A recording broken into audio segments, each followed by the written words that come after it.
hit the button. You didn't have your headphones on, brother. You didn't even know how you sounded. Bro, it doesn't matter. I know I sound good, mashallah, so we go. MashaAllah, tabarakallah. Yes, sir. Yes, sir. What does that mean? What? We just said? MashaAllah, and then tabarakallah is like, may Allah continue to bless you. Gotcha. But provide you with more barakah. Get that from the Sudanese side of the fam. Got you. Hey, is that does the camera always be like that? I have like the focus on my face. You see that? No, because I put it on auto.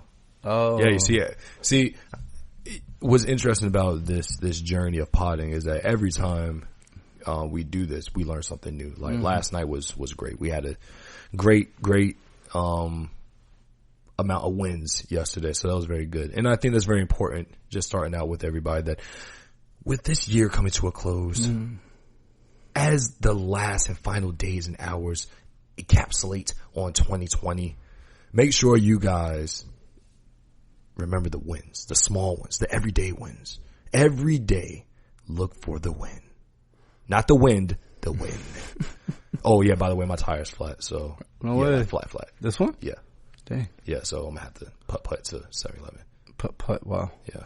Okay. Luckily, it's right there, but. Okay. That's we can talk about it later. Okay. Cool. Well, it's not really much more to talk about. The Right. We need to just get it done.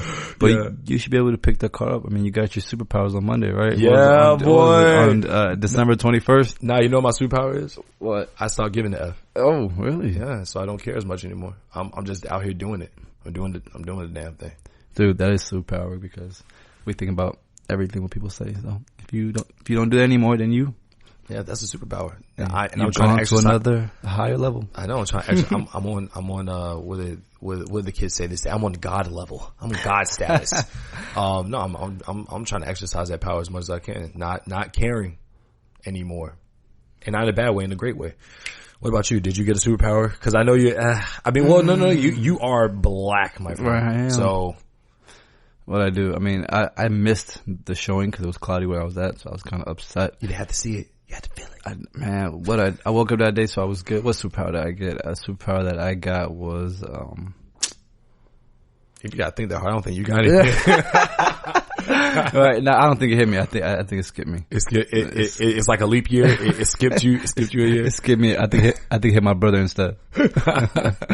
Oh snap! Yeah, man. No, I feel energized, and maybe that is. They said that would be one of the effects, like the black skin would like soak up more rays, the rays and stuff. And I have had more energy. Facts. I did wake up with clear skin that day, so I think that's what gave not me a pimple in sight. That was my superpower for the day, bro. My acne used to be so. You remember those days when we first?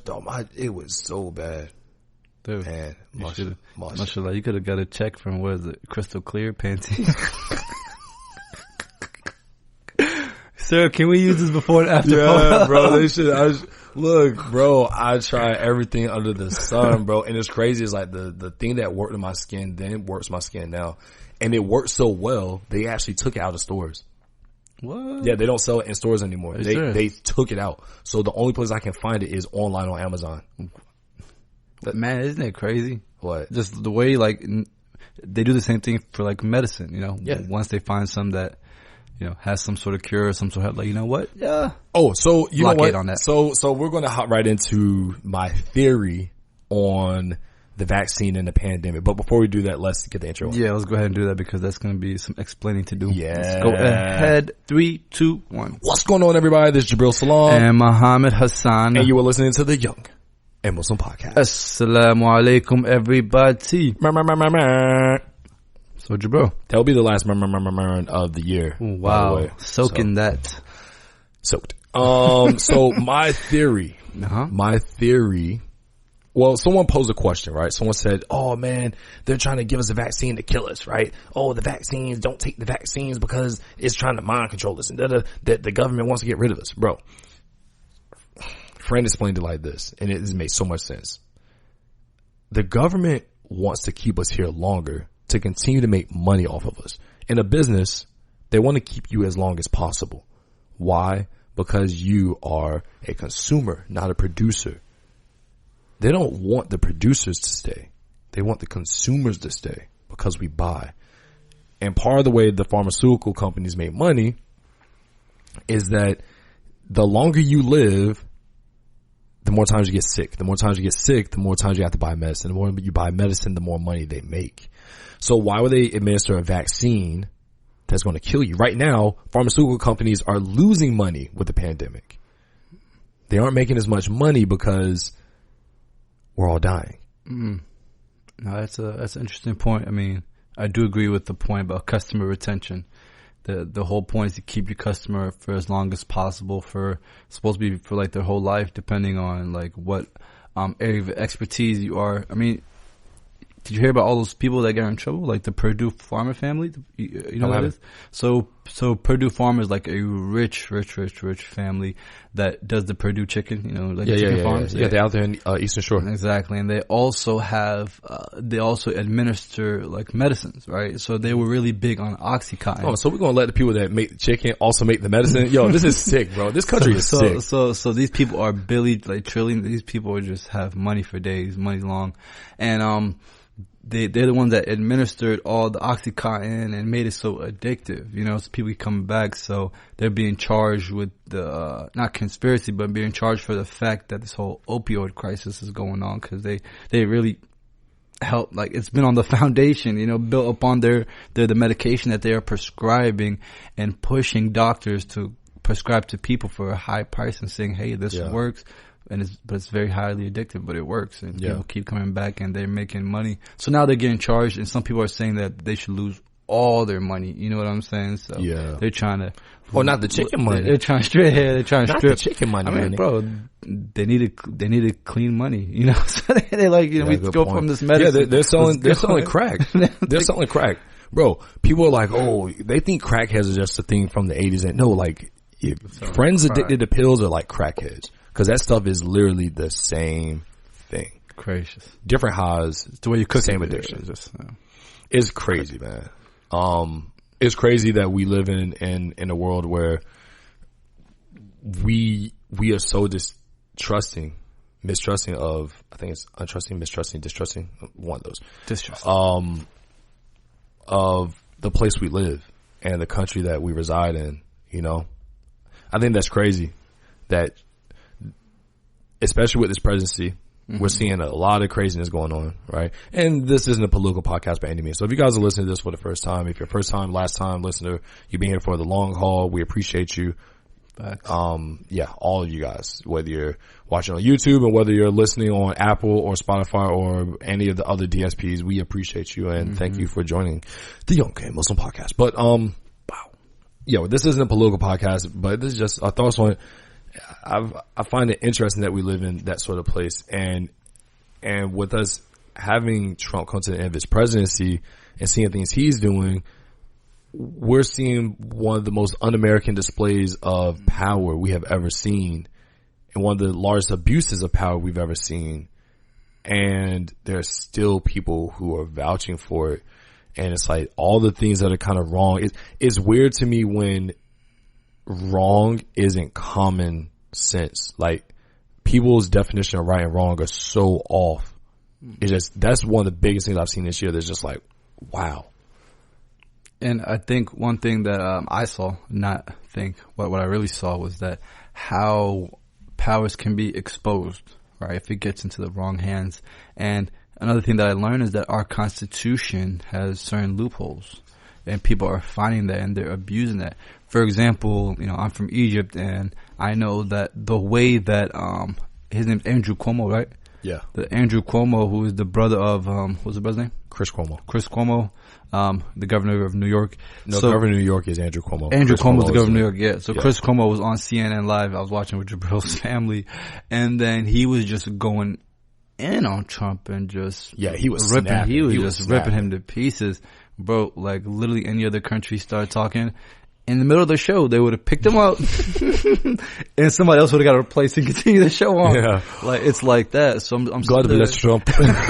I'm sitting there just like, wow, obviously the pillages that we have in this country. But then on the other side, on the flip side, I see the president go in and pardon 26 criminals.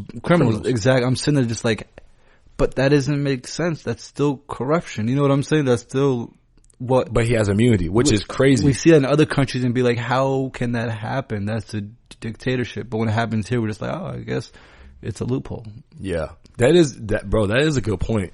We have such a white privilege mindset in the Western countries that we look and see what people do other places and we criticize it. And I say we, when I say we, I mean as a nation, right? This isn't on you guys. They're like, that's not me. They're like, no, I don't say that. But like when I say we, I mean people in the West as a whole, as a culture, we demonize other places and say they need to be liberated or they need, Western, but it's like, it goes back to what we were talking about before. History is so much longer than the last 500 years, right? It's 2021. 500 years ago was 1521. I'm reading the book They Came Before Columbus, which just talks about how, African migrants came to the Americas hundreds, thousands of years. The ancient Egyptians, came over here. There's evidence of that long before. We have these ideas. I'm in this chapter now where they're talking about maritime or like, sailing, right? And how Africans could have made it over if they didn't have these big ships and stuff that, the Christopher Columbus sailed in. They actually said that those big ships were actually harder to navigate in. Traveling by sail is harder than with, like by rowing and stuff. So what I'm getting at is it was a lot easier for the ancient civilizations to get over here because they made ships that were smaller, they were more flexible, lighter weight. But didn't you need those big ships to get across the ocean like that? No, bro? That's the misconception. Wow. They said because they're not, the saying, they're like, the big, like during a storm, during a hurricane, so all the big trees fall, but the smaller trees, they bend with the wind. It's the same thing. It's like the smaller boats, the ones that have the more flexible construction can move with the current and they don't resist as much. And so they don't get broken. That's why a lot of big ships sink. Facts. Smart, right? I just read this last night. So I say all that to say America has only really come to prominence in the last 200 years, right? We really just got on the map the last 200, 300 years maybe. Before that, nations all over the world were thriving. Everybody had their era. The Chinese had this massive era, or the Chinese are coming into their own era right now. Back again. India had a crazy era where they were influencing a lot of the world. The Islamic dynasties had their era of the world. The Turks, the Ottomans. You look at the Christians. You look at the Romans. You look at the Greeks. Like you look at the Macedonians. You look at the Egyptians. You look at the three major, the Mali, Songhai, and I forget the last one. But you look at the major African civilizations. My point is that everybody had their time, and we can't be looking at now and thinking that this is the way things have always been. Like white society has always been on top, when the reality is black society, black culture has really dominated the world since the very get-go, and we can't forget that. So when we're in this bad place or whatever, it doesn't really make sense for us to be like, oh, like the world is not, it's like, nah, this is just that time in history and it's our time to be here. Yeah. So somebody, asked me a question about how this year has been and what are some tough things that happened. And I thought about it, I was like, man, a lot of things have happened this year. Obviously we're in a pandemic. And then I was just sitting there like, oh, like everybody gets into their head. They're like, my life is hard. This is hard. And I was sitting there. I was like, imagine being a husband, a father in the Cold War, somebody that actually had to go to war, and then you lose your job and you got to feed your family. Like here, it's just like, yeah, you can be down and come back up like pretty quickly. And then if I was sent to war during a difficult time, whether it was Vietnam War or whatever it was, at that point, I would say bye to my family and didn't know if I was going to come back to see anybody or to see another day. So I am thankful for all of the hurdles that came this year, because it helped me jump higher, you feel me? Yeah. And kind of get over all the BS. But at the same time also made me realize that life is a lot longer than we think. We're always measuring things by quarters. We always follow like companies, right? We measure everything by monthly quotas, quarterly, yearly numbers, But then when a company talks about like a 5-year, 10-year plan, you're really not paying attention, right? Yeah. But it takes time, 5 years, 10 years to develop something. I mean, we're in our 3rd year of this podcast, and I feel like we're technically in our second, going on to our third. Yeah. And I feel like we're literally just getting started right now, you know. So if we feel like that, and then or are we in the 3rd? No, we'll talk about after. I'm sorry. In say Ramadan, your point. Say your point, and then I want to expound on that. Absolutely. And then from there, I'm just like, you know what? I feel like I'm just getting my stride, and we're going into year 3. Imagine being on year 6, we're still rolling, and then year 10, it's like it's really popping. But whoa, think about it. That's 10 years, bro. Yeah. It's so staying consistent right? with something for 10 years, you don't even think like that. It's hard to stay consistent at the gym for 2 months, you know? Yeah. So. Well, I think that's because everything is so result oriented where, someone said it, I don't have like yearly goals. I have lifetime goals. So it's like, in my lifetime, I want to be able to do this. And it's like, it takes that pressure off of you to be perfect in every move you make. Mm-hmm. And this is what I've learned this year. It's like, you can't calculate everything that happens, and everything isn't going to happen as soon as like the good happens. So like, we've had magical moments with the pod, like, oh, this is going to be the break. This is it. We're going viral, baby. And then nothing happens. It's like, it's just quiet, right? And so what I've learned this year is even after good moments, bad is soon to follow.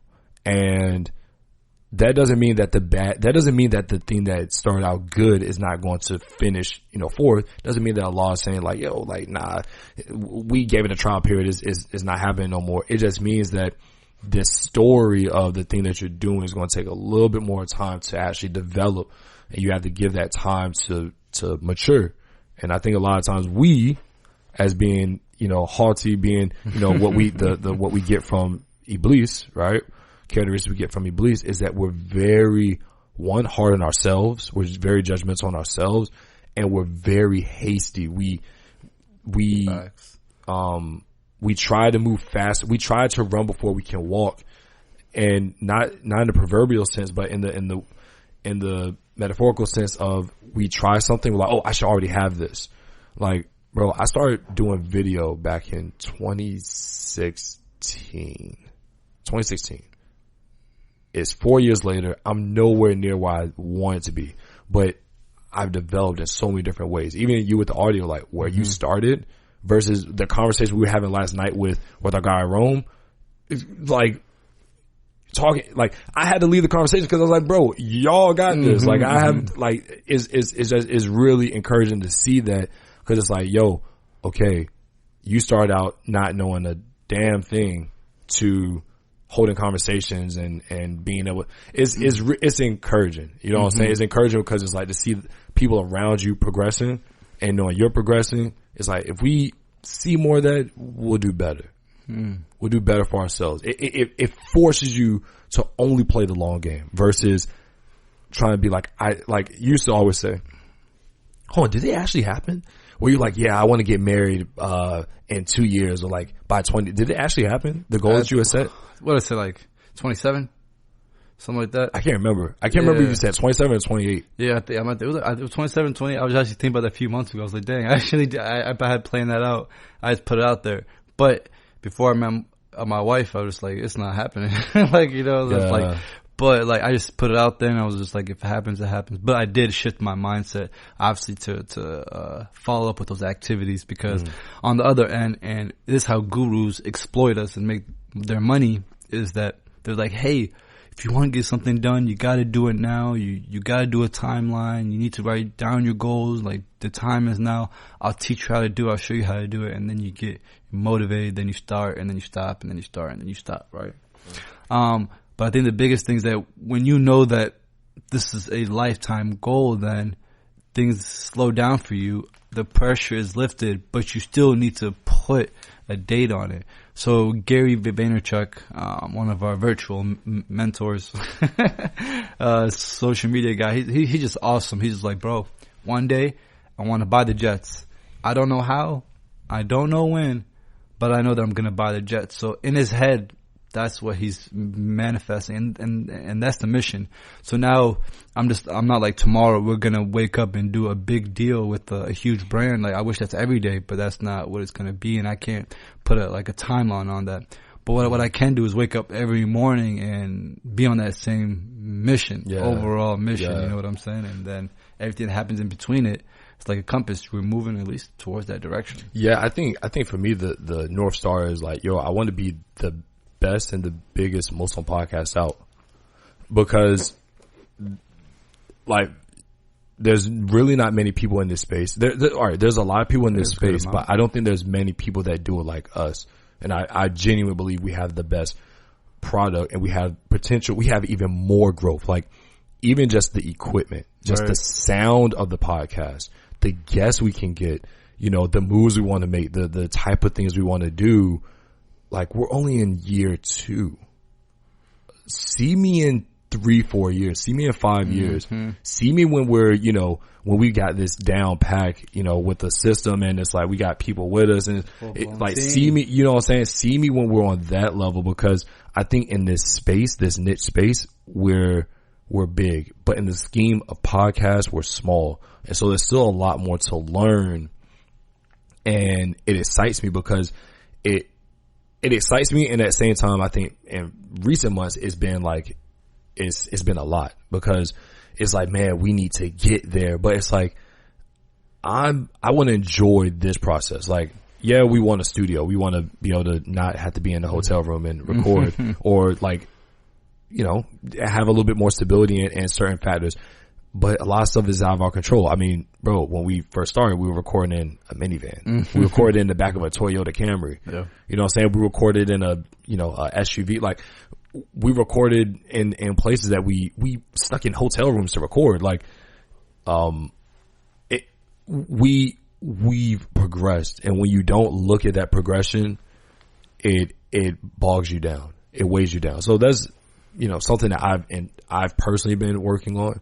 Even just today, I had like a really big breakthrough with myself, where it was along the lines of like, you can't do everything all out every time. So I went for a run this morning, and I never set like, oh, I want to weigh this much, or I want to be able to do this much. It's kind of like I have long-term goals, right? Like one of my long-term goals is to be like one of those older white people I see who go up every morning and they run. It doesn't matter what the weather's like, they run. And that's not easy. It's not easy. That's like my goal. That's not easy. It's like my long-term goal is to like be like that, right? Like run. Like, and I started watching videos like, how do I do it? Like, and dude said, don't worry about pace.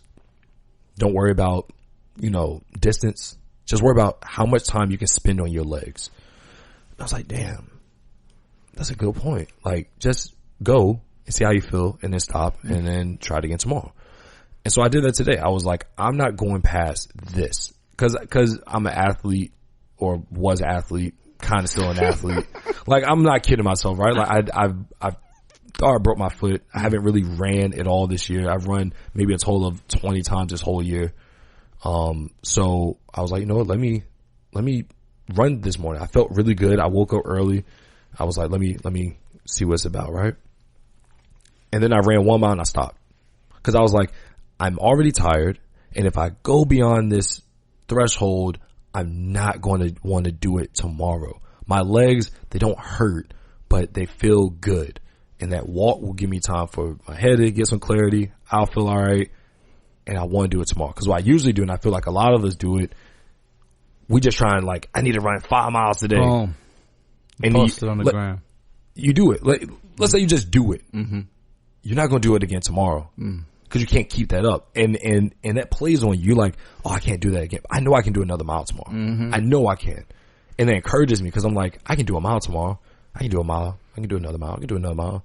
Well, if I just do a mile a day for 3-4 months, like, eventually I know I can do more, but I know I can just do a mile. I'll stop. I'll walk home, shower, get my day going. And I think that for me has been the biggest revelation in multiple parts of my life. It happened with running this morning, but other ways it was like, you know, just day by day, just be patient, just relax, just have fun with it. enjoy the process. Hey, bro, that's really encouraging, especially going into the new year, and that's why we're sharing the New Year, same me, son. Exactly, and elaborating, because these small things are going to help you any day, any year. I want to tell you guys a story when I was down in Disney World on my honeymoon, and I met up with this guy in front of us, and he had like the I am tattoo. He had it on his ankle, and he had an I am shirt. So I was like, he's either in the military or he's into Iron Man, right?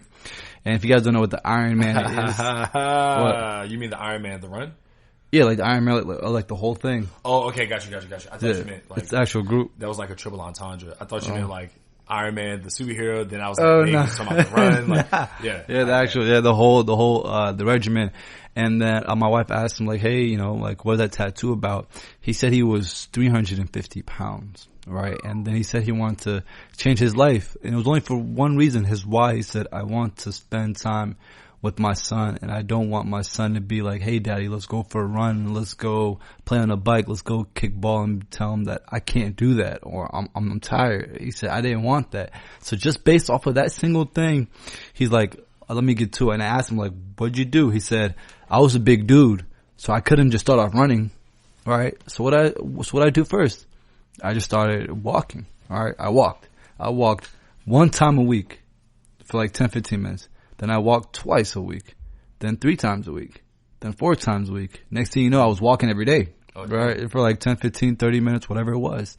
And then from there, he was like, okay, then after walking, then I started to jog. Then after jogging, same thing. 1 day a week I was jogging, 2 days a week. Then I was running. Next thing you know, I'm running full-blown marathons now. You know what I mean? And I lost over 250 pounds. He was actually in U.S. Men's Health magazine. He was featured in it, and they did a whole story on him. So he had a whole bunch of like influence hit him up and sponsorship. Randomly met this guy. Randomly met him at Disney. So I mean, what they said, the best place on earth, but you gonna meet a lot of people there. I need to go to Disney ASAP. So I had the opportunity to go to Disney, and I squandered it, and I really wish I didn't, man. I really wish I didn't. Say those tears. Yeah. I had the opportunity to go to Disney. I chose not to because I wanted to stay home and have the house to myself and work like an idiot. I should have went to Disney. I'm a big Disney fan. Like I really like Disney. I enjoy Disney. But like for me it was like, nah, like I'm about to do this. Like this is not like I get to have the house to myself. Bet for a week. Bet. I should have went to Disney, but it's not like Toy Story Land. Anyway, yeah, Toy Story Land. They didn't have that back then. Nah, it's a new ride. Trust me, I was there. I felt so wrong. I was like, there's so many other deserving people who know about this culture and this history. Yeah, that should be here right now. But I am, so I'll go and spread the love and spread the story. I lost it when I met Jack Sparrow. You lost it? Yeah. What was he? He was like Jack Sparrow? Yeah, he looked just like him. He didn't say a word though. All he was doing, like his manner was like, for like 10 minutes. I was like, bro, can you talk? No.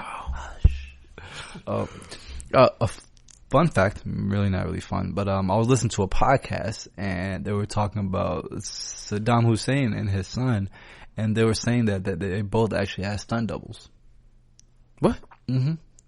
Like, I mean, I'm sorry, is it stunt double or is it, they had a, they shoot in movies? No, it's like a double, like when somebody like, not impersonate you, when you have like somebody. Like a double, yeah. They had like a double, that basically, so. That's smart. They had doubles and they were just like. Bro, could you imagine being the double of like a famous person like that? Bro, the guy that was telling the story, he was actually the double for Saddam Hussein's son, and he kind of told him like, nah, I'm not trying to do that. Like you are like one of the most like looked at people in the world. Like I don't want to do that. And they were like, you ain't got no choice.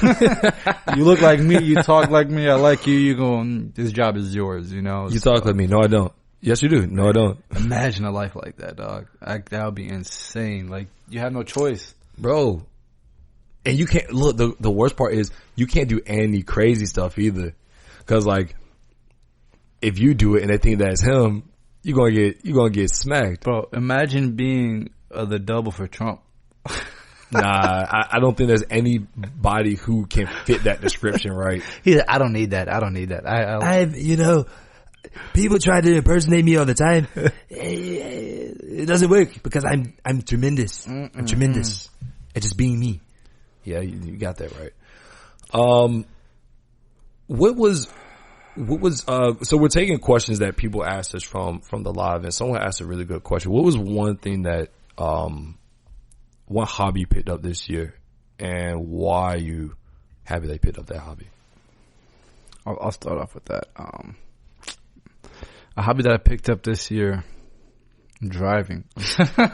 Oh yeah. I know you. Yes, a good hobby that I picked up this year. Jabril showed me about these deep breathing, guided breathing tutorials, online kind of techniques to help me calm down when I'm under pressure and stressed out. So small things like that help me on a daily basis keep my mind straight and able to get things done and be more productive. Because it's like after I got that, I would have like a boost of energy after I got my deep breathing, then I would get my day started and rolling.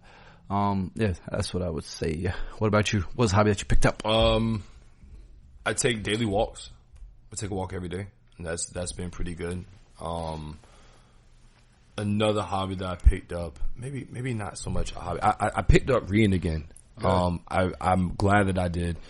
I bought a lot of books this year. I haven't finished as many, because you remember there was one point I was reading 4, 5, 6 books a month. Like, I was that. So I really just started revisiting a lot of those books. I started playing video games again, which I'm actually happy about. I actually miss kind of that escape. I used to love playing video games. So I'm actually trying to do things that historically have made me happy. The only thing that I wish I could do more, and I feel like this is what I want to travel. Like, I got a travel bug now that's insatiable.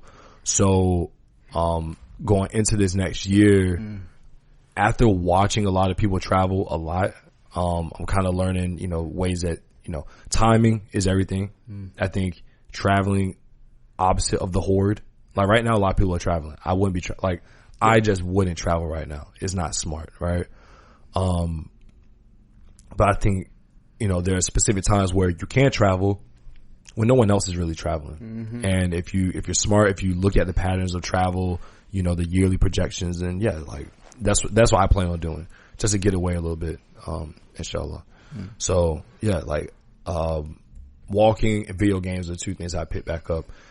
There was this real stigma with video games where people are like, oh, if you play video games, you're a loser, this and that, you're a bum. But I'm like, with so much going on, it's nice to be able to just play a game and not have the stakes of life over top of you.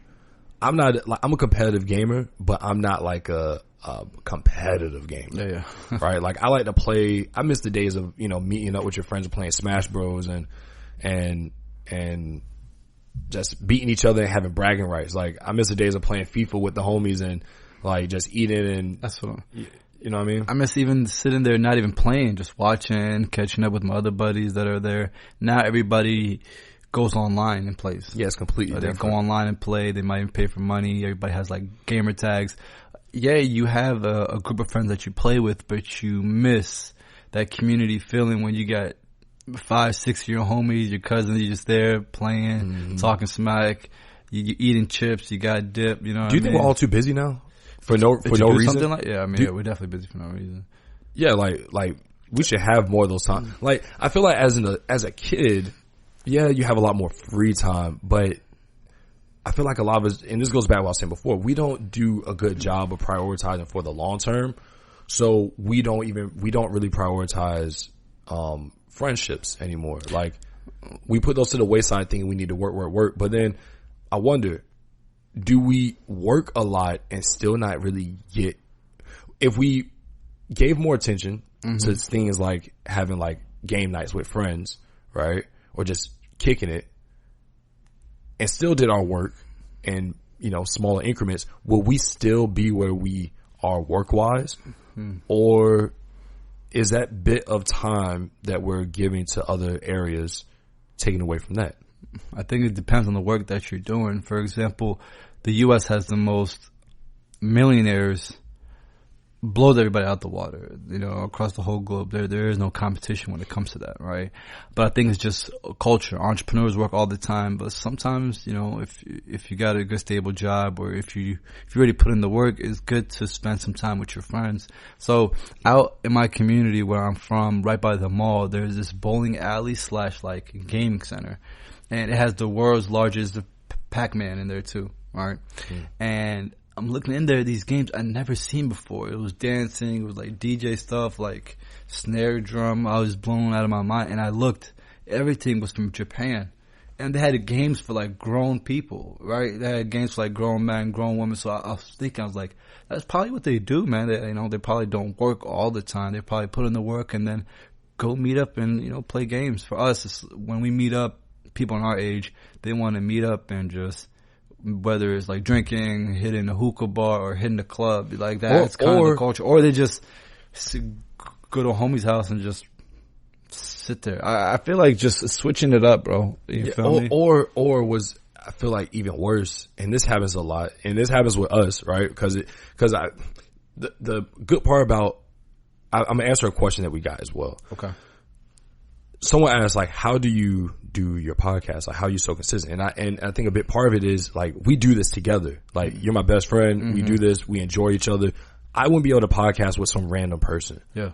Like, you know what I'm saying? It doesn't, like, the chemistry of, like, history, that history. Like, I got plenty of good friends, but it's like we have a shared history. Plus, we have the shared identity of being Muslim, we're black. So it's like, yeah, I couldn't do a podcast with everybody, right?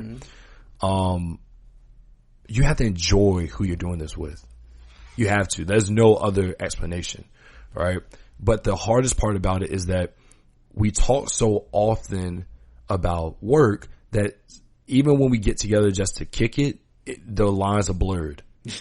You know what I'm saying? It's like, yeah, man, but guess what, man? Well, we gotta do this, we gotta do that. And it's like the lines get blurred when you're in that environment. Now, with other friends, we don't work with them, but even still, everything turns back to, yo, like, how we get this money. Cause everybody's in that same pursuit here of need to get the money. You feel me? Like, how do we get this deal?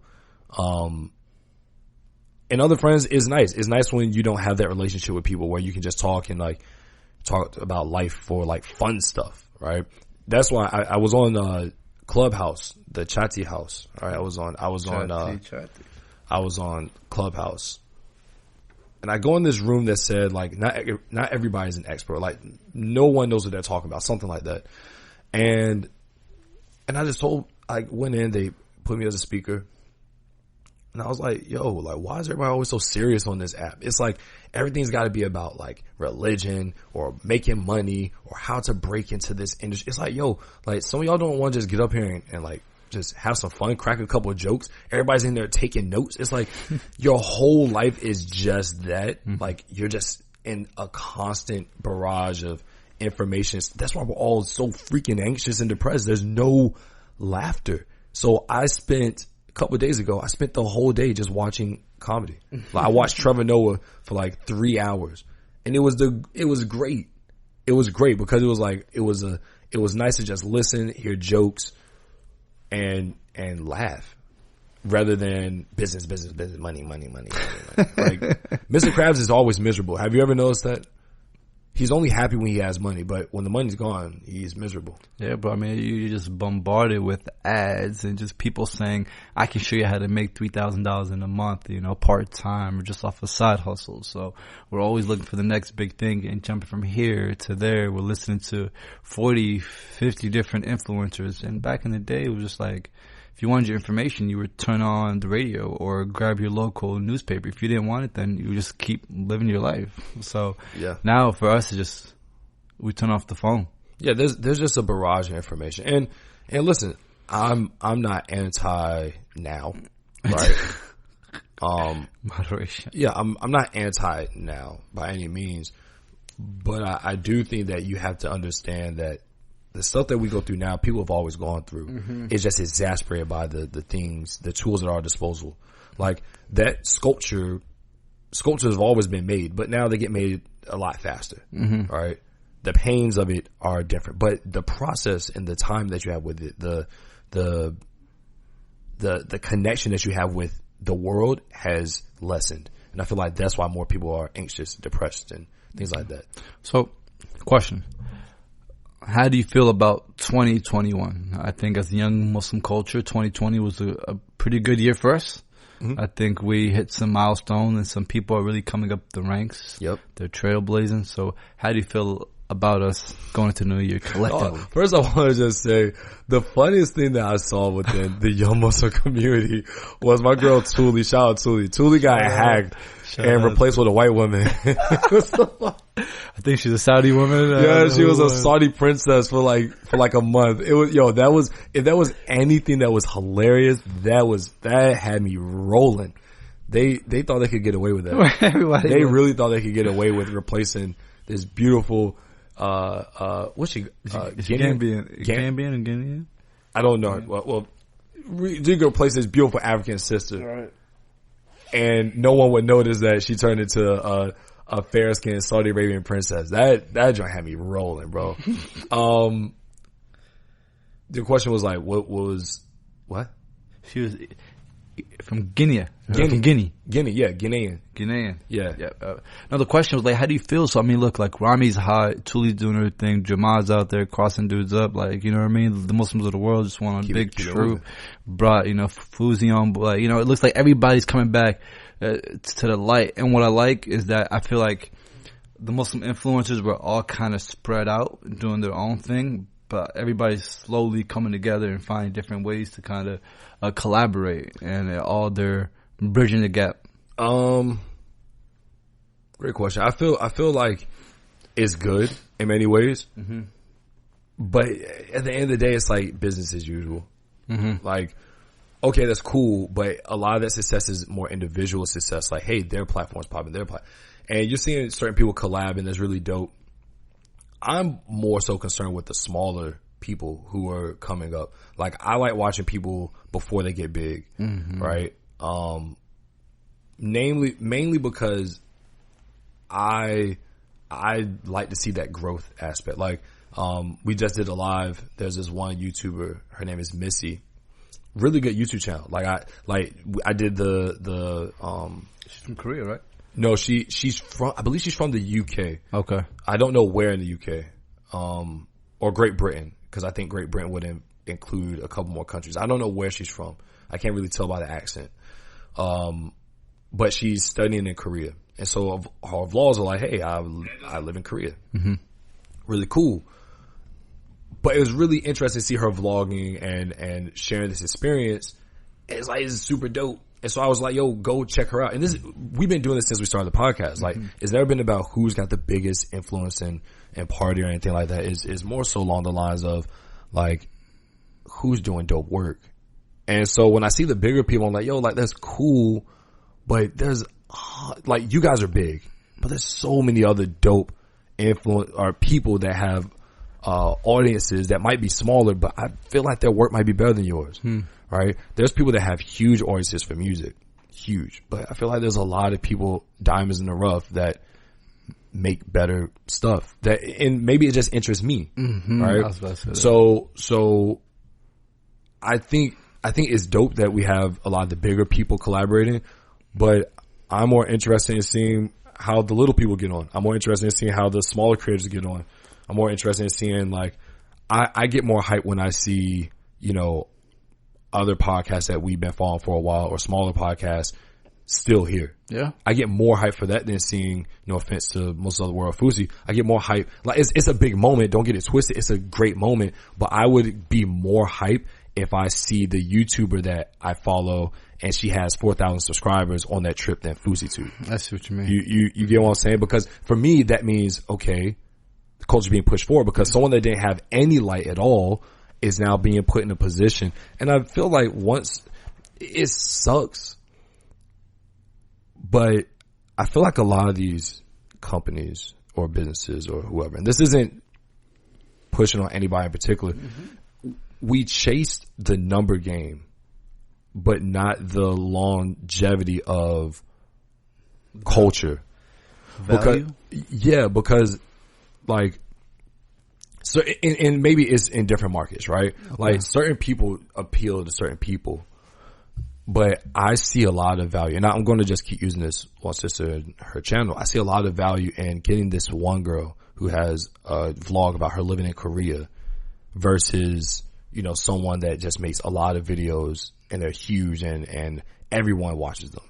You know what I'm saying? Not saying I wouldn't work with that person, just saying that we can go big, but we can't forget that like there's small people out there too. And I think that's important for a lot of these businesses to remember. Prime example is a meeting we just had last night is with a brand who, when we were smaller, we reached out to and they paid us no mind. They shot us aside. Now the conversation changes a little bit, right? We get a little notoriety. We start making some money elsewhere. The conversation changes. So it's like, I want to start seeing more collaboration with smaller creators while they're small. Pull them up. Yeah, bro. And I like that concept that you mentioned, because what came to my mind was a buffalo being brought down, right? When the buffalo gets brought down by a lion, we know that the lions are going to eat, you know? But it's also nice when everybody else in the jungle eats, whether it's going from the birds, whether it's going to the other like rodents, like the monkeys, whatever it might be. They also eat, because at that point the whole jungle, right, the young and Muslim culture is moving forward. So when I see somebody that's big continues to be big, it's nice. But then I see somebody like Basha, who we've been following, and then she's on commercials now, I think. So it's just like, yeah, that was nice, because we saw that process from the beginning. She was shooting music videos out in Maryland, out in Jersey, just grinding, just hustling. And then we saw that whole process. And then when things kind of going up for her, we were all involved in that journey. So that was nice. So my biggest thing is the ripple effects from the bigger companies and brands. And when they do that and you see the other small individuals ride that wave, then that does feel good. Yeah. So, yeah, but look, the creator is important and at every stage of the process. You know what I'm saying? Look, I'm trying to multitask. Right. Where's our behind the scenes person? Yeah, for creators, it's important, you know, yeah, you got to put in the work. But numbers aren't everything. And I think that's important. Like, bro, same thing we were just talking about before. The numbers aren't everything. Sometimes it's the journey. The journey is always the journey, right? Like, oh, how many IG followers you got? Oh, how long do I need to do this before I get fit? Like, It's like we put a number to things, and that expectation, that pressure rises, right? But it's like, what impact are you having on and this is for the creator, what impact are you having with the things that you're putting out? So I feel just as good about the work we do now as I did in the beginning, because there was no pressure in the beginning. In the beginning, it was like, oh, let's make this and it'll be cool, because we got 5 people listening, and those 5 people are just as important as 5,000 in my mind. Like, I've never viewed them any differently. I'm actually on Tuli's page right now, and she put, until we all got it, none of us got it. She 100% right. So. She 100% right. She 100% right. And she's a prime example. Someone who someone asked us our guest selection process. So I figure we'll answer that question on here too, right? We started following Tuli a while ago. Well before she started like blowing up. She was, beast player at UConn. She was actually injured at this point in time. She was. And, so we, like, just been following for, we're like, hey, yo, like, we like your page. She's been following us for a minute. We're like, yo, do you want to hop on the live with us? We just talk. We interviewed her live, and it was really dope, right? And now she's getting a lot of notoriety because she just went, professional in Spain, mashallah, doing her thing. She a shooter. And so it's really dope to see her doing well, but we're not hitting her up now because she's bigger. It's like, we enjoy the process and the growth, and it's not about the numbers. Like, she could be the same size she was before, or even less subscribers or followers, and we still be behind her and want to work with her, because it's not about the numbers. It's about the person. She's doing something dope, and we liked it. And exactly. We tapped in. Well, and dope is culture. Yep. What's cool is culture. It's not about numbers, in my opinion. It's about what's what is something that someone's doing that is dope, and you're just like, all right, that's dope. Mm-hmm. So going into this new year, like when you're doing something, don't be so focused on the results, right? The results are the results, and the way that you get the best results is continue to put in the work and try to actually enjoy the process, because the process isn't going anywhere, and the process will always be hard no matter what you're doing. So, man, I'm blessed. You feel me? Got through this year without getting sick. Trying to go into next year without getting sick. They say there's Trying to go the year after that without getting sick. They say that there's new strands of freaking of COVID. Feels like we at the dispensary, you know, new strands I got this here. new strand right here, cuz this joint smoke good. Trust me, that's the last thing you want to hear. Like COVID coming back even stronger, bro. So like COVID-19, COVID-20, COVID-21. COVID said, "New year, new me." You're right. That's the change that we need to kind of watch out for.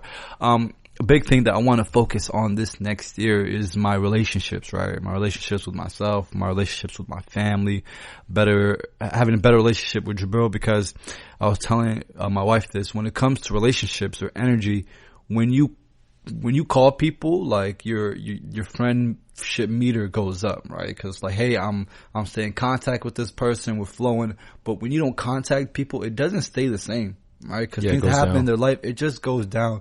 And Omar was talking about this, Omar Zahn. Nothing in life stays constant because the world is always moving. Think about it. The earth is shifting on its axis, spinning all day while it's spinning around the sun. So nothing is ever in the same place. So that means people aren't in the same place and relationships aren't in the same place. So for me to think that relationships are just going to maintain itself because I'm checking in here and there and sending a text message, I'll be lying to myself, right? And if I really want those people in my life, I need to show them, and they need to show me. So that's something that I'm going head on this new year. So. No, you're starting it today. Today, exactly, yeah, right? We don't wait for the new year. Exactly. It's just another day, and I'm really going to try this philosophy. They say my network is my net worth. So, bro, if you don't help me get up, then I'm dropping you. Hey, that's cool. I would drop me too. Don't worry. It's all good.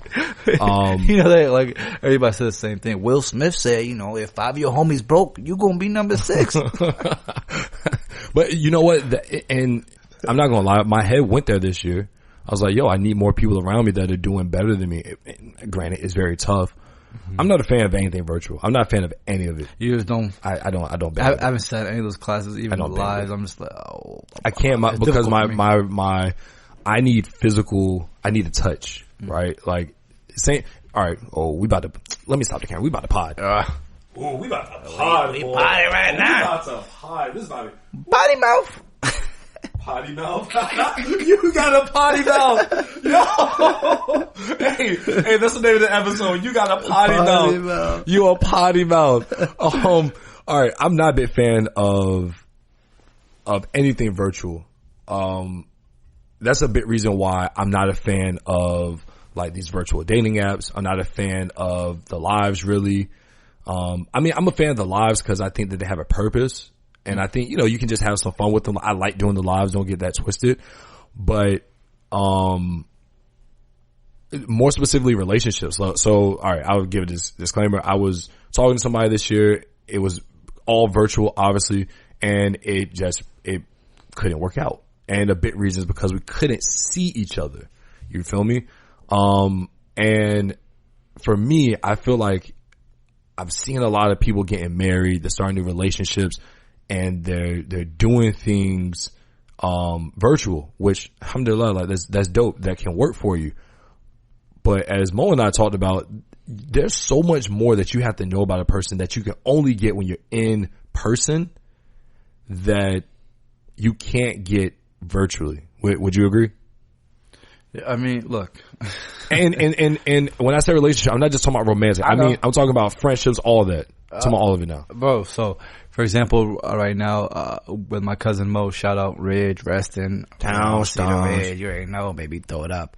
But, it's like, I used to try to see him and his daughter once every few weeks, and it was nice, right? Going to their house and just seeing the way they're living. I might see his daughter got like a new toy. You feel me? It's just, yeah. All that is a part of life, right? And then when you cut all that out and I'm hitting with the FaceTime, it's just like, it's different. I'm calling FaceTime. How's it going? Well, I'm good. Okay, how's your daughter? She put me on the FaceTime. The interactions aren't that long. She does look at it. Yeah, it could be. I mean, you could sit on the phone with him for an hour and talk. You know, that's good. But it's just certain things that you just miss out. You know what I mean? Yeah, and it's like when I'm there with somebody, I can read everything. Like, bro, you gaining weight, you eating good. You know what I'm saying? Or just like, oh, bro, like, mashallah, I see you. Oh, you eat. Oh, you big eating. Oh, you got them pockets. So I miss every single like aspect of like the physical like world when it comes to building relationships. So now I have to focus more on like the virtual world, and it's certain connections that you're just missing, and there's nothing that we can do about it, right? Mm-hmm. So how can you even compare the two when there's certain things that this can do that this can't even come close to? Yeah, it came in. Yeah, good point. Good point. Like, so, great point. So that's the hardest part for me, man. Yeah, I look at this episode we did with Dean, right? Episode 109. Go check it out. Do it for the Dean. Bang bang. We can have that conversation. Exactly. Virtual. I'm like, it wouldn't have been possible because there's something different when you're laughing with somebody, eye contact, body language, everybody laughing and geeking in the same. It's you can't replicate that. Yeah. You can't replicate having a genuine experience with somebody, right? You can't replicate having fun with somebody. And there's a movie, Her, with Joaquin Phoenix. Great movie. Joaquin Phoenix and Scarlett Johansson. Scarlett Johansson is basically a phone, and he has a relationship with a phone. It's literally about this man that has a relationship. Bro, it's a good movie. It's really, really good. I want to check it out. It's really, really good. It came out in 2013. Movie by Spike Jonze. A Spike Jonze love movie. And it's about this man and his phone. Or it's like, it's not a phone. It's more like it's kind of like a phone. That's the easiest way I can describe it. But it's literally like you remember those little things that the kids used to play with? It was like a pet. Remember back in the day when we were real young, it would be like a little oval thing and have buttons and they'd be like, oh, look at my pet. And yes, I do remember that. It was kind of like one of those, except it could talk and it was like a person that had feelings. Like it was very, very intelligent, AI. Long story short, at the end of the day, they end up, well, I don't want to ruin them. Do you want me? No, I'm not going. You need to see it. Okay. End of the day, it explains all of this. It explains everything we're going through right now. There's certain aspects of relationships that you just can't replicate virtually. Mm-hmm. And like, alhamdulillah, like for this podcast, even before the podcast, we didn't see it. Remember there was one point we didn't see each other at all. Mm. And it's weird because like, it was nothing to like now it's like, yo, it's nothing just to like drive like 2.5, 3 hours. Oh, come up every week. Yeah, every week and just like, come through. All right, bet. Like, cool. But like now you don't have that option really for most people, and it's like, you know, you're right. Like our relationship is going to tail off. Mm-hmm. How do you feel like we can curve that? How do you feel like we can? Are you talking about between us or just with no, not between. This isn't couples therapy. Yeah, we're doing this right here, right now. No. What I mean is, and alhamdulillah, I think you and I, our friendship is rooted in many things. Where it's like, yo, we got our business together. Exactly. We have, you know, we do this work together. You know what I'm saying? Like our families know each other. Yeah, like it's just like cool. Like that is what it is. Mm-hmm. We're cool. Mm-hmm. No, I mean more so like with the friends. What is your plan in trying to strengthen relationships with people who you can't see as often? I would say definitely one thing that I want to get away from is group text. Cause the group texts are nice, but they're easy. I'm like, all right, I said what's up to, you know, Jabril, Carlos, Jam, Nigel, Vinny. Like I said what's up to all of them. But I just noticed like, dang, I haven't connected with Nigel in 4 months. Individually, but I've been checking up on him on the group chat. It's not the same thing. It's not. Yeah. So I need to stop telling myself that it is the same thing. It's not the same thing. It's just something. It's just passing. All right. It's a reactive thing. It's not really as proactive. And my relationship's not going to build with him. It doesn't matter how many times I check up on him on the group text. So just more of like an individual, one-on-one basis, and the conversations don't have to be long. I don't need an update every time I talk to my friends, or it doesn't have to be a perfect conversation. Because I think that's a lot of people's problems. It's when somebody calls them, right, and they haven't spoken to them in a long time. They're just like, oh, I'm not in the right mindset to talk to them right now? Because if you haven't like spoken to somebody for a while and they've been reaching out to you and you haven't gone back to them, you don't want to pick up because it's like, dang, they're gonna say like, why didn't you get back to me? They probably want to talk about this. I'm not ready for that. But sometimes just picking up the phone, bro, and be like, what's up? Like just, what's up? Like the conversation can be literally about anything. Oh, snap. Hey, I didn't mean. Hold on, 1 second. Just stay on. I was like, oh, but yeah. So I want to connect with people more on like a one-on-one basis and just call them. And it's never the perfect time to connect with somebody. Like right now. Yeah, So it's never the perfect time. If you guys are watching right now, we have one of our strong young Muslim fans and followers and family with us. So you are Saratopia. You are on the podcast. You're up here with us. How are you? How's your year going? Alhamdulillah, good as can be. I graduated from college this year, so. Hey! Yeah, undergrad. Congratulations! Hey. Did you walk at home? Sorry? So you walk across the stage. It was Zoom graduation. Oh man, alhamdulillah, right? You got the degree. You're good. That's all I was there for anyway. I don't really care. Nice. But So, yeah. how you been? I've been good, alhamdulillah. Yeah, I had plans after I graduated to go to grad school in the UK, but it didn't work out. Yeah, because of the pandemic. Oh. Yeah. Are you still trying to go though?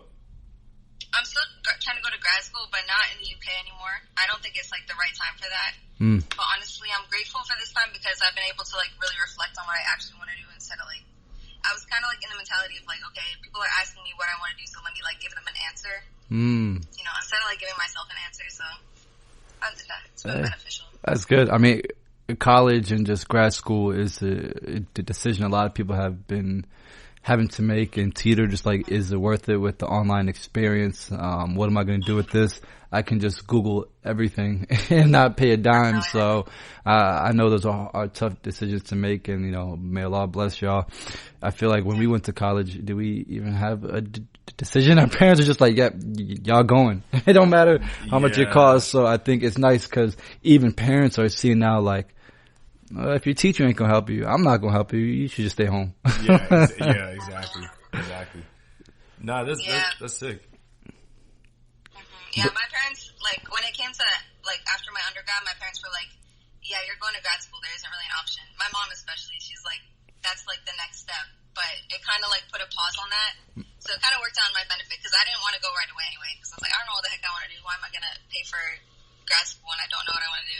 So what did you do in undergrad? I studied critical media and cultural studies. Ooh. What is that? What is that? That's the benefit of this degree because you get to like cater it to how you want to market yourself. You know what I mean?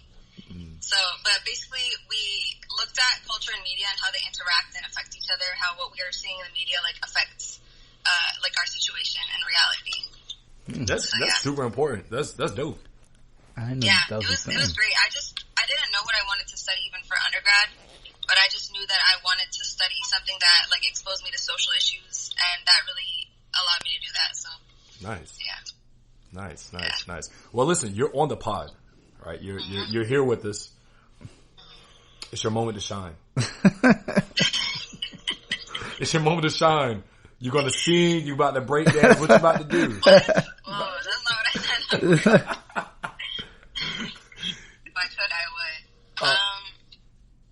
No, go ahead. Oh no, I mean, there's nothing that I want to like just want to kick show it off, but we can have a discussion if you want about like I put in a question about like productivity and yeah, and so like my situation, I guess after graduation has been okay. So I applied to grad school, like I applied to go to Oxford, and that was like where I really wanted to go, and I didn't get in. So then that like instilled within me kind of like a fear for failure, and so it's been hard to be productive because I'm scared to like do something and not live up to my potential. You know what I mean? Yeah. I mean, I think that's a fear that a lot of us have.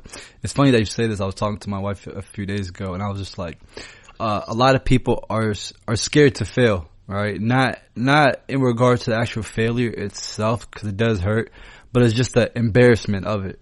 You know, just like, oh man, I told everybody that I was going to do this, and now that I didn't do it, they're going to be like, why didn't you do it? And then when I do it, you know, and it's not good, then it just makes me look bad, and then you stop doing it. I was really feeling that way when we were starting the podcast, because Jabril's like, let's do it. I was like, nah, I might say something that sounds dumb, and then people laugh, and I'm not trying to, you know, embarrass myself or try something new, so let me continue do what I'm doing. That's sales, because I'm good at it, and I'm comfortable.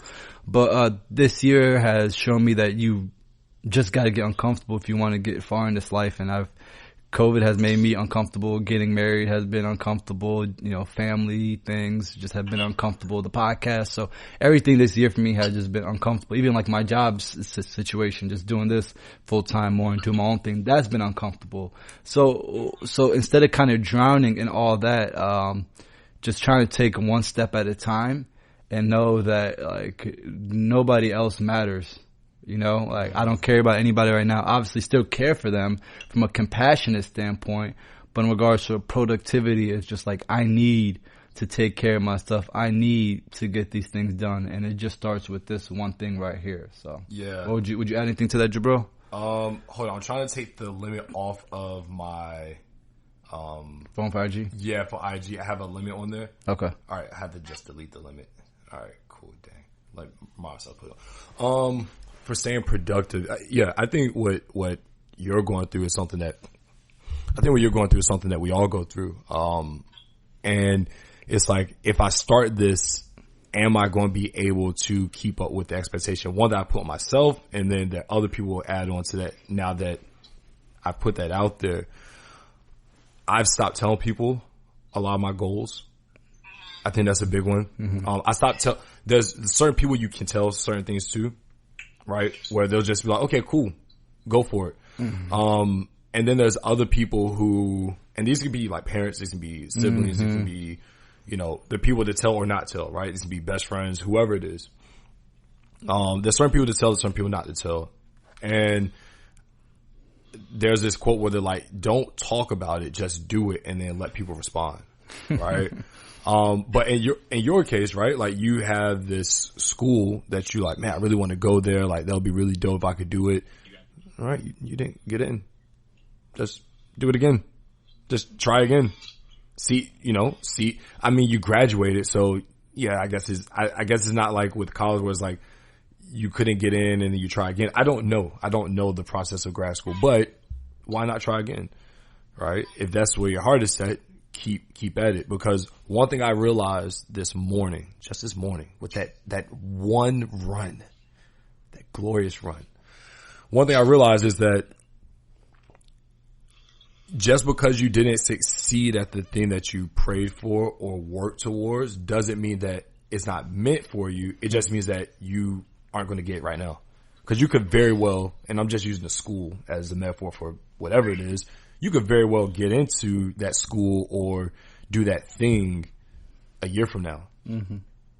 It's just not the time now. Mm-hmm. You know what I'm saying? And subhanAllah, the pandemic happened, so you would have been over there in a new country. Right. Do you have family over there? Nobody. You don't know anybody. Wow. And you can't go anywhere in a new school. Good point. You know what I'm saying? So maybe you do some things different. You might take some class. I don't know. But you do more to get you to where you want to go rather than shifting. And I think a lot of us do this. Like, we don't hit the goal we want, and then we're like, well, that wasn't meant for me anyway. That was too difficult. I got to change. I got to do all this stuff. I'm gonna like aim a little bit lower. Yeah. Just got to adjust. Yeah. And I feel like it's like that with everything. Mm-hmm. Everything. So. Yeah. And I had to like re-examine also like why I wanted to even do that in the first place. Like, and it, like, I feel like when it comes to things like that, it's easy to be like, oh, I want to go to Oxford because, you know, like that's the top school, you know, it's at the top of the chain. So is that really about myself? Or my intentions like to better myself and get a better education, or did I want to get into Oxford so I could say that I got into Oxford? You know what I mean? Mm-hmm. I don't think there's nothing wrong with bragging. I don't think there's nothing wrong with. I mean, Do it for the right reasons. If you do it for the right reasons, then you'll be good. Yeah. All right. So, if you want to go to Oxford because it has all the classes that you want to study, then, then that's awesome. And you can let people know. But, if there's another realm that you want to take, you can take that and just finish the Oxford dictionary, This guy. Well, yeah, I wouldn't say do it out of like a spiteful motivation. Like, oh yeah, I went to Oxford. Look at y'all going to community college, right? Like that's kind of messed up. But like if you're like, hey, it's the best school and I want to be with the best. I want to be with smart people. I want to compete. Yeah. I want to do that because they'll look good for me. I don't think there's anything wrong with you wanting to look good for you. Facts. And doing things because you're like, you want to floss on yourself. You want to stunt on the old you. Like that's dope, right? So like Mo said, do it for the right reason. Don't do it based off of other people's and opinions of, oh, is she really that smart to go to Oxford, or is she not smart enough to go? Like whatever, right? But yeah, get your run on. Are you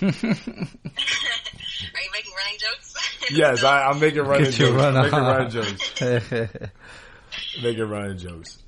But I think we all go through that. So that's yeah, I'm glad you asked that. You're still here. The podcast is still running. The stage is yours. Okay. So speaking of running, there's no really moral to the story, but I used to do cross country in my sophomore year of high school, and I don't know how I got myself to run. Like I would really run. I would be like the last person, but I would at least do nice. like I'd be running. Yeah. So like the first time we went on like a distance run, I was so slow and like we weren't allowed to take phones and nobody stayed behind to make sure I was good. So I got lost. For like an hour, and then my dad like had come to pick me up from practice, and I wasn't there. And then I came back. It was so dramatic. Like he was crying, I was crying. That's how slow I was. Like that's crazy. Yo, I'm not gonna lie. I got respect for it because you ran cross country, yeah, right? Ran cross country. Yeah, my lungs weren't built for that. Difficult. I wish I would though. Like it was that. Fun. If there's any regret that I have is that I didn't sacrifice the pain to actually get my fitness levels up. If I was fit, I probably would have went professional.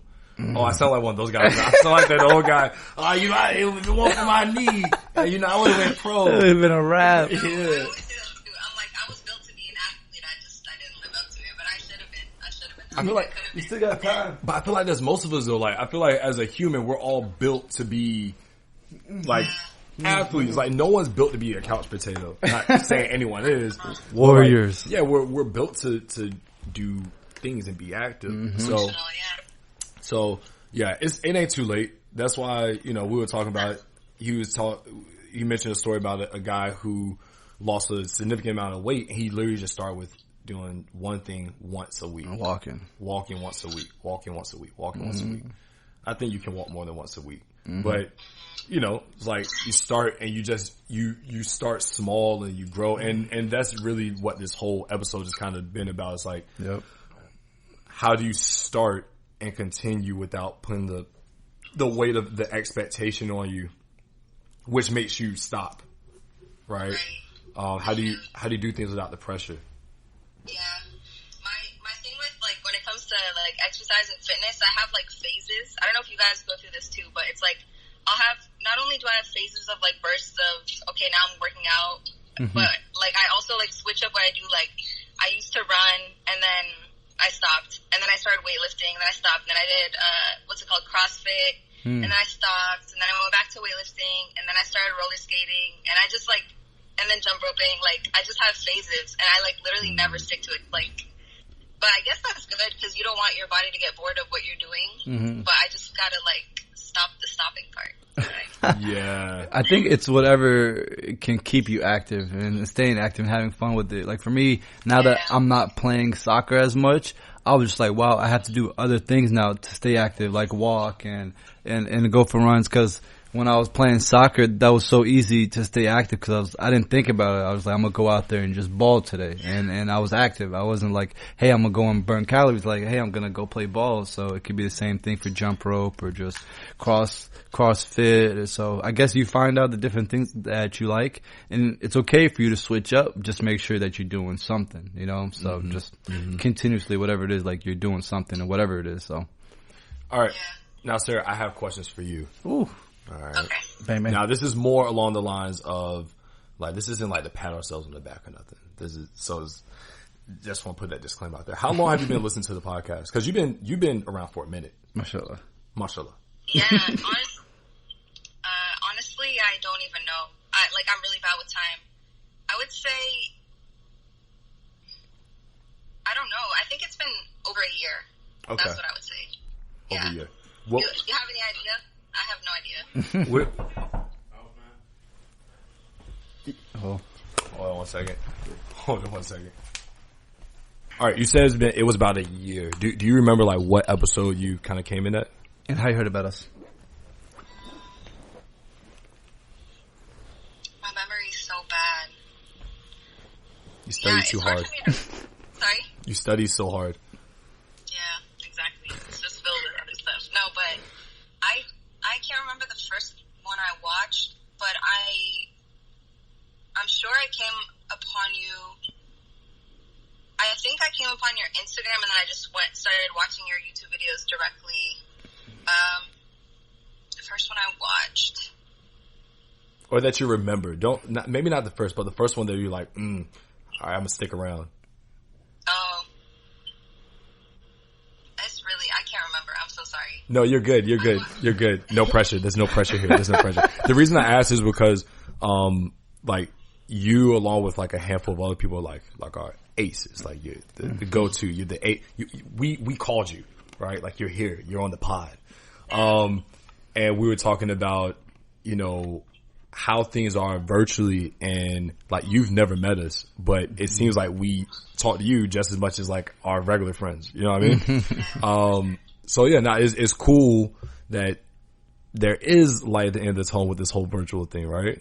But it's different. It's different. So how are you adjusting? What are your plans to, like, I guess, keep relationships rolling into the new year?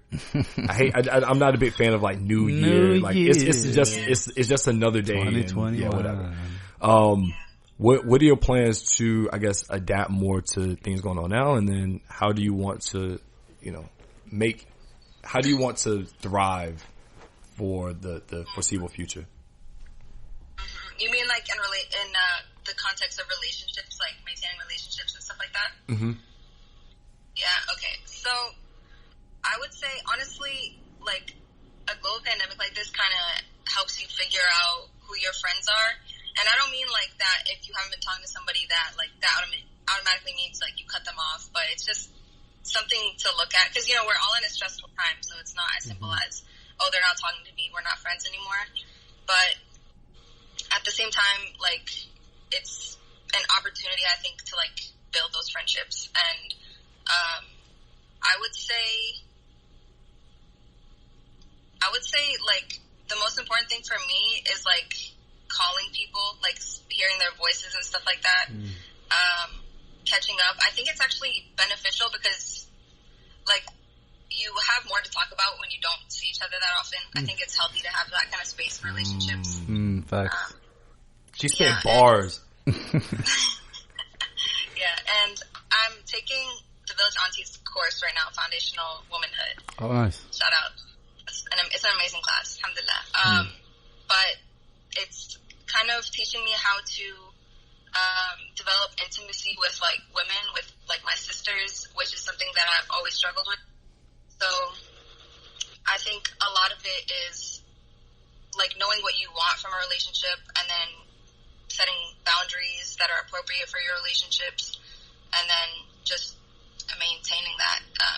But yeah, out of the course, I've been able to like make a lot of female friends, which is amazing, because whenever the pandemic is over, you can travel and meet up and like, you know, go on trips together and stuff like that. But yeah, other than that, like something that's really important to me is getting out of like the space that I'm comfortable in. So I was trying to go really far. I was trying to go to the UK, but that's not what I'm planning. Yeah, going to grad school. I think you're in a tunnel, or like you're breaking up. She's not driving. Is your wife on? But she's not. No, my Wi-Fi's not on. Oh, I think she's gone. We lost her. Oh, but no, that was Saratopia. She's an ace. She's been around for a minute, and yeah, now we appreciate her, and we love to hear like when you guys came in, you know, like because when you guys roll in with us, and I know we say this every episode, oh, DM us, and so when we, and I'm going in on this because Mo talked about relationships, and it's like I want to further our relationship with our listeners. I want to get a better understanding of how they found us, why they like it, you know what I'm saying, and like how this relationship can strengthen, because in order for us to go and achieve more goals, we need more people like her. Cut off. And I think also something that Sarah had hit on, and I think it would be good to mention, is that when you haven't heard from somebody right now, especially because it's the pandemic, I mean, give them the benefit of the doubt. If you start going in hot and start questioning your relationship, be like, oh, you haven't hit me up. Like, bro, people are going through stuff, whether it's a loss of wealth, food, family. I mean, the pandemic is real, and it goes sometimes even beyond health, right? The physical health, the spiritual health, financial health, emotional health. There's a lot of other things. So have mercy on people if you haven't heard from them. Hear them out. You know what I'm saying? But at the same time, also have those expectations and set those boundaries, especially if you've been at home for a while and you're hanging out with family and you haven't been able to set those boundaries and you're letting people step all over you. I mean, it happens to all of us, but standing up for yourself and setting those boundaries will really help you. Yeah. Yeah. So look, we're not going to be super long winded, but we have one more call that we got to make. Okay, one more and then we wrapping up. We got one more. We'll see if he answers. I think you know who I'm calling. Yeah, I think you know who I'm calling. Come on, bro, pick up. Hold up. Oh snap! Let's see. Yeah, you know exactly who I'm calling. All right, let's see if he picks up. Ring, ring, ring. Dun, dun, dun, dun, dun, dun. Oh snap! Oh yeah, he's gonna pick up. Yeah, boy, what's good? Asalaamu Alakum. What's up, brother? So how we gonna have two Egyptians back to back? You know what? That's messed up because your brother called me yesterday, but my dad was here and I couldn't pick up, and then I almost forgot to call him back. And then you pick up when Jabril. Okay, I'm gonna No. It's cool. I know our relationship is better, Amo. It's cool. Don't worry.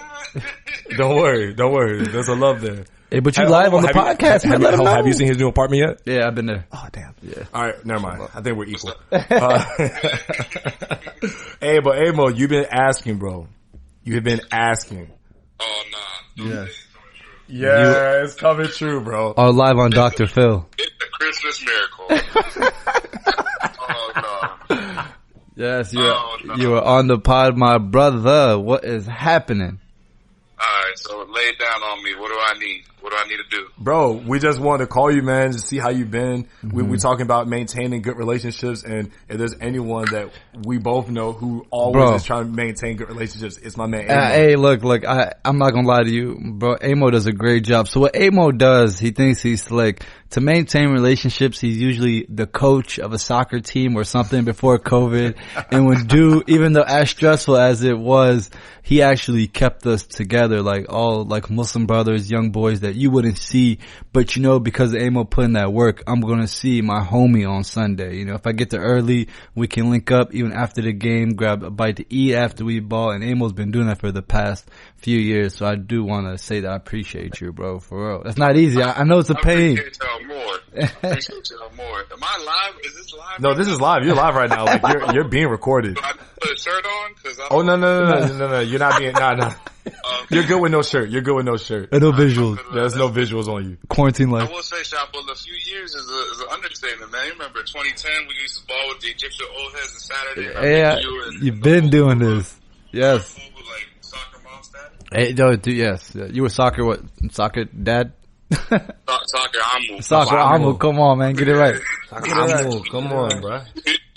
It's good to be on the show, man. Please, I just want to say one thing and one thing only. The Younger Muslim podcast is probably one of 2 podcasts that I listen to. All right, the other one is a soccer podcast, but that's just for my pleasure. Yeah, that means a lot, bro. All right, but you guys number 1, they number 2, okay? Okay. Habib. We're number 1 in my heart. You got it. Hey, we need to when we can. I know you've been doing pretty well with social distancing, so we'll figure it out. But we'll get you up here because we're going to have like a Liverpool appreciation podcast episode, and or just a footballing episode. We haven't done like a footballing episode, and I think that'll be really cool just to have a random footballing episode to do where we just talk about all things football. And yeah, Are we bro. gonna bring Muslims into it too? Or what? Yeah, I mean, we can bring Muslims, but I think just like talking about football in general, the love of it, why we love it so much. Like, most Muslims love football. Well, hey, look, I want to ask you this question, Amo. Like, okay, why is it so important for you to maintain those relationships? Why would you always go out the way to pick somebody that lives 25 miles west from where you live and then drive another 40 miles east just to see people? Like, why'd you do all that, bro? Alright, are you ready for this, man? Yeah. It's a long backstory. It's not a long backstory, but it's a backstory. Tell us the story. Tell us the story. Long story short, it's like, nah. Basically, I was over at a friend's house one day when I was younger, and when we were just chilling, and his boss was like, all right, everybody, let's go out to eat, okay? And we went out to a restaurant, ate, blah, blah, blah. When the tip came, everybody got to do that cultural Arab Muslim thing where it's like, no, let me pay, Mm-hmm. which is quite annoying to me, by the way. So, some people be saying some funky stuff at the time. So in the beginning, what was it? One of my friend's sisters said, I'm not hungry, I don't want to eat. And his foreign uncle was like, believe me, nobody is hungry. They don't want to eat. It's about the company. And if it said that, it was quite funny, right? It's about the company. So for me, I guess that concept always stayed with me. It was never about the money. It was never about the gas spent on my car. It was never about the food that I spent or money I spent afterwards. It was literally about the company and the good time I enjoy with the homies playing soccer, going out to eat or whatever it is that afterwards or prior to. So that's why for me, it was like, it's always a good time when Shapullah, Somali, Mo, and all that, everybody gets together and we're just laughing, joking, talking about the serious thing, talking about upcoming events and future prospects and whatever it is that we talk about, because that type of stuff is stimulating to my happiness and stimulating to my emotions and mentality and everything. It's like, man, I was about to graduate back in 2011, 2012. Oh, so-and-so is about to get this new job, man. That's cool. Let's talk about it. And you know how it is, pre-game talk, man. Mm-hmm. Lacing up our cleats, putting on socks and shin guards, and it's just like, bro, like, you're just talking that talk, man. Mm-hmm. Yeah, yeah. Homie, girl, homie. So, like, all that type of stuff is memories and good times that, obviously we shouldn't take it for granted, but those parts are what makes playing soccer with Amo Amo enjoyable, or, like, hanging out in the car with Amo Amo on our way to soccer enjoyable. And that's what I appreciate the most. It's not the actual itself. It's really the events leading up to and after the event of playing soccer. And so that answers my question to why I drive west 25 miles. and we love you for that, Amo. And when you aren't grateful for something, right, Allah takes it away. But when you're grateful, it gives you more. And it's crazy now because we're on a group chat together and we're sending pictures to each other like, oh, remember when we balled back in the day or this sport? I'm just like, yo, dog, like, why are we doing this? Like, we shouldn't be doing this. But this is the position we're before I got fat.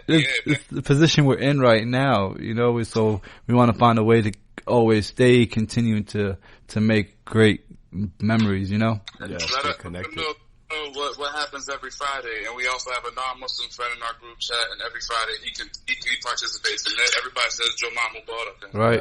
Yeah, that's important.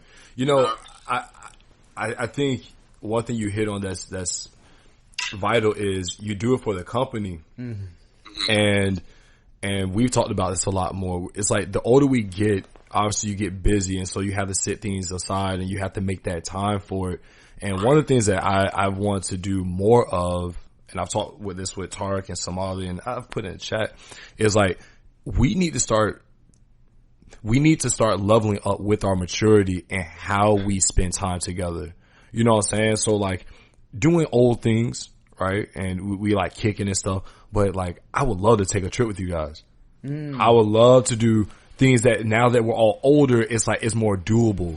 You know what I'm saying? And I feel like because we get busy, we're like, oh, nah, I can't do that. And then we go do it on our own. We go with our girlfriend. Yeah. And it's like, yo, like, it's cool to chill with your girl, right? But like, it's like, yo, the homies, like, we've never been able to do this together. But now that we're all older, it's like, yo, let's take a flight to Mexico and kick it because we're older now. We can protect ourselves. We're not kids no more, you know? Yeah. We got access to adult money, and when you got access to adult money, you doing adult purchases. Sometimes, you know, we don't even when we have that access, we start to do things that pleasure us as opposed to pleasure everybody else. You know what I'm saying? Yeah, it's like, yeah. I got my crib, I got this, I got that. Let me splurge on the 80-inch TV. Let me splurge on this now that I got it. I could travel by myself, but would it be more fun to travel with the homie? Yeah, yeah. It's constant conflicts or dilemma that you have, and that's true. For those who are listening, we call my man Muhammad Somali because there's so many Muhammads growing up, so we had to differentiate the two. Obviously, I call Mo on the podcast Shahabullah because that's how I knew him growing up, and obviously the other Mo / Muhammad. Because every Muhammad wants to be nicknamed Mo. Nah, not Mo Loud. We call him Mike. Mo. I've known him since Lil Mo. Little Mo. As Lil Mo when we were young. Oh, that's crazy. Lil Mo ever since. It was before he grew up. Yeah, So, now he's huge. Yeah, inshallah. Yeah, since you guys are not unique coming up with the Mo nickname, we have the French Mo. So we're not, for those understand, please, we're not like being racist by saying Somali or whatever. He's more Somali to us, but you can call him Muhammad. I just call him Somali. And for the longest time, I thought he was Somali until y'all told me he's not Somali. And I was like, all right, well. I'm Yemeni. He's Yemeni. And I like, okay. He was born in Yemen. But Somali descent. Yeah. So, but he's Somali. Respect that man. That's fair enough. But Amo, thanks, pleasure, bro. Inshallah, we'll get you on here for real, like face to face. You know, yeah, when you got on the shirt. But you good though? Everything's good though? Alhamdulillah, man. Dayman, alhamdulillah. Always, alhamdulillah, man. I pray for you guys always, and I pray for success for all the homies. Ameen. As well as anybody that listens to the podcast and a Muslim all around the world. Love you guys to the bottom of my heart. And wish nothing but success, happiness, positivity, and Jannah for everybody. Ameen. Yeah, man. Brother, much love. All right, brother. Love you, man. Habibi, We're gonna talk stay tonight. up. Cool. Alright, bro. Masalam. Look at that. That's the homie. Look at that. Maintaining relationships ourselves. Yeah. And we had to bring on Amo for the last episode of this year. We had to bring on the homie. He's been persistent. Yeah. And he's been joking. He's been serious. but like, I would love to just have him up here. You guys will love, our brother Amo, man. Like, he's cool people. Just to go here and just talk some soccer, man. Cause that's what we all know. And like, we don't have a lot of stuff outside of like business and stuff that we like, yo, like this, but soccer's the one thing we can sit there and we can talk about. Listen, guys, make sure you guys are taking care of yourselves. You're taking care of those around you, in a respectable way. You know what I'm saying? Don't deplete your own energy for the sake of others. You know, take care of yourself in all the aspects. And sometimes it's not going to be all at once, right? Sometimes you're going to have to take care of certain things before you take care of others. You're going to have to take breaks, extended breaks with certain things, certain people, certain activities, and you're going to have to hop back on it when the timing is right. Yeah. Don't be so hard on yourselves. Keep after it. Keep working. Set lifetime goals. Be on a lifetime mission, not just a short-term 3-month mission. Be on a lifetime for happiness, love, and positivity. And inshallah, while you're on your journey, we'll be on ours, and we'll be able to help each other get to our goals together. Absolutely. And be of value, provide value to others, provide a service, try to be happy every single day, and try to, speeding up that recovery time from you getting upset to actually being okay with the situation. So whatever you got to do, try assuring that instead of being blown about a situation for a week, do like 5 days, then 4 days, then 2 days, then a day, then an hour, then 20 minutes, So once you start getting to that level, your life will continue to change and continue to be great, inshallah, for the duration of your life. I mean. So let's wrap it, Mo. Let's put a bow on this thing. Present it. There you go. Hey. All right, let's go ahead and wrap it up. All right, so if you guys want to find us, Mohammed, where can they, find all these podcast episodes? Yeah, so if you guys want to listen to the podcast or send it to a friend, you can go check on all the major streaming platforms such as Pandora, iHeartRadio, Spotify, Apple Podcasts, SoundCloud. Please give us a review. Leave us a comment. Let us know how we're doing. And if they want to hit us up. I just want to pause. I'm going to mess up our outro really quick. Go ahead. We've been doing the same outro for a while now. And I just realized that telling people who are listening on a downloadable, on any DSP to go listen to us on a DSP is kind of like, never mind. That's my brain overthinking. I was like, if they're listening on Apple Podcasts and we're telling them to listen on Apple Podcasts, isn't it kind of? But it might be on SoundCloud. Like, I didn't know I can. And they don't want to use SoundCloud. Exactly. Trust me, I got off SoundCloud at that Apple Podcast. Oh, really? Yeah. I did. Okay. Because it's just easier for me, and just the configuration with my laptop and everything. Apple, so that's why. You learn something new every day, right? Let's continue. Yeah. So if you want to find us and you want to do like many other people that listen to this podcast do and DM us and talk to us directly, you can find us at Young, the letter N, Muslim, Young and Muslim, YOUNG, the letter N, Muslim, Young and Muslim on Instagram and Twitter. And Muhammad, if they want to see these beautiful faces, where should they go and do that? Yes, absolutely. Make sure you go on YouTube, search the Young and Muslim podcast, and make sure you turn on the bell notification. Ding. Yes, and subscribe, like, comment. Let's do it. Yeah. Oh, we're not forgetting anything, right? Nope. That was everything? That's about everything. Right. We didn't leave anything. I didn't leave my keys in 2020. Nope. We got everything. We got everything. Let's hurry up and get out. All right. So for the last hour and a half, you have been listening to the Young and Muslim podcast. I'm Jabril Salam. And Muhammad Hassan. And we leave you with the greens of peace. Asalaamu Alaikum. Peace. Happy New Year. Be safe, everybody. Love. Much love is the answer. Prosperity. Peace.